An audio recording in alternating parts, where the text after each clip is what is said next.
sa napakaraming magandang mukha dito, especially of course, Marian Rivera, my sister. Ikaw dapat to, baby eh. Judy Ann Santos hindi makapaniwala sa napanalunang Miss Celebrity Face of the Night sa 73rd FAMAS Award dahil napakaraming magagandang mukha mula sa mga dumalo. Thank you for the recognition. Salamat. Nangyayari ko talaga eh. Salamat po. Ang ganda ng tulog ko mamaya dito. Thank you. Pagkatapos ng awards night, nagkaroon naman ng banding kulitan ang tatlo na sina Marian Rivera, Judy Ann Santos at Gladys Reyes na napuno ng tawanan. Paano? Bakit tayo mo na? Yun. Okay. 1, 2, 3. Give me time. Talagang natawa silang lahat dahil hindi mapigilan ni Judy Ann Santos na matawa dahil bago sila kukuhanan ng picture ay dapat nakanguso silang tatlo.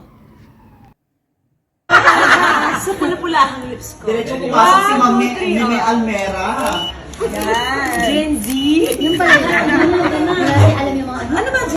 Samantala, nagkasama ulit sina Judy Ann Santos at Marian Rivera sa isang event ng Magnolia kung saan isa sila sa mga ambasador nito. At napakaganda nilang dalawa.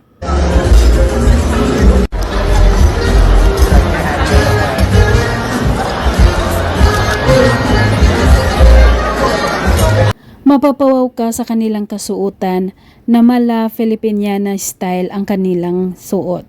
Kulay asul naman kay Judy Ann Santos at kulay dilaw kay Marian Rivera.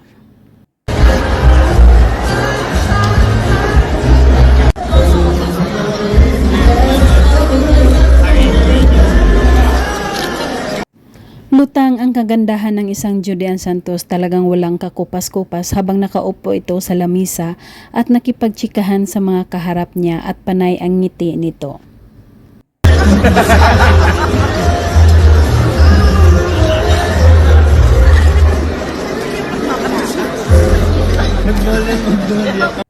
Kahit naka-side view ito ay talagang napakaganda niya. Bago magsimula ang event kung saan ay interviewin silang dalawa ni Marian Rivera, nakipaghalubilo muna si Judy Ann Santos sa mga taong naroon.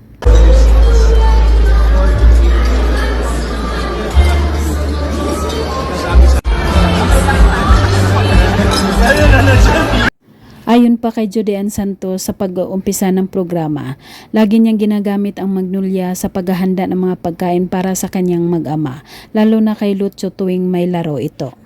I include the kids with me when preparing their baon, especially of course with Lucio.